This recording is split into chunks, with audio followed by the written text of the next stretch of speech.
So I could go first if no one else wants to go.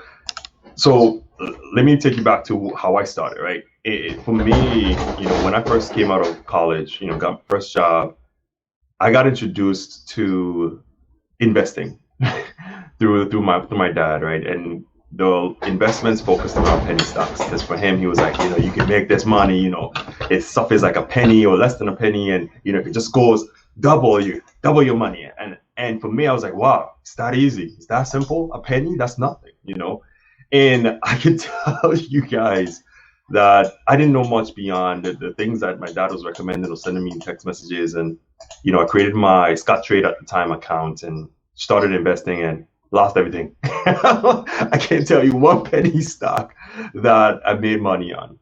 And it was a good learning lesson, right? It was a lesson in, for me, understanding what you're investing in versus just hearing what people recommend, right? Because I know so many people today that just hear something on CNBC or wherever and just be like, yo, I'm gonna do that. Or they read an article on Yahoo Finance and they're like, yo, I'm gonna do that, right? So it's like, you need to really understand. For me, I think the biggest part is the fundamentals. One of the big things I think Damola and you have learned about me is I love fundamentals, right? I love understanding how the business functions. I love understanding what the products are and the core competencies and the strategies that they're executing on.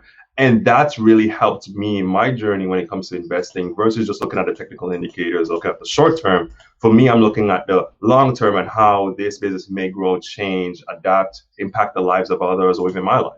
So definitely that's the thing that I wish I had done, because a lot of companies and a lot of choices that we've made, we look back, what was it, 10 years ago, because I started about 10 years ago.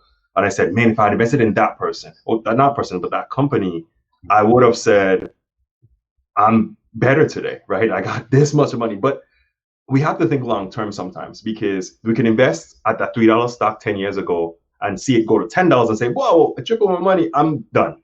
But today the stock is $90, right? So you just never really know. And I think there's wisdom in other people. And I think reading is fundamental as well, right? Whether it's books, whether it's articles, whether it's, any type of material that you can find that can educate you. And I think the more I can speak to that, and Corey, you can speak to that as well. Like, I'm an avid reader. And for me, I think that's the one thing that really helped me understand what's my investment philosophy around choosing companies, stocks, index funds, whatever it may be.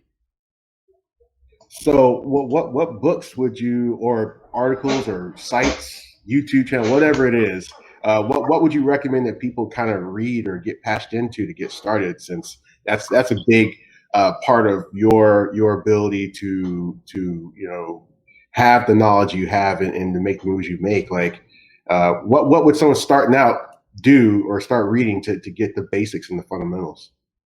So for me, one of the things I would say is there's Yahoo Finance, which is great. I think everybody know about Yahoo Finance, right? And what Yahoo Finance allows is just a baseline. Don't use it as a definitive on only thing, but just give you a sense of the company, some of the fundamentals that they provide, which may be for free or not for free at this point. But it's really a good foundation. And I love the tools, the graphs, all those things help to become insightful. Another thing that I look at and you leverage is this site or application called Simply Wall Street. And Simply Wall Street is really cool because they focus on the fundamentals, right? Strictly, how is the business doing from the past to the present? Who are some of their competitors? Because then it allows you to see, and even some of the news articles, or whether it's financial, whether it's strategic, whether it's management level, what's going on. Because I think those things help to give you a sense of, does this have staying power? Are they differentiating themselves? Are they executing?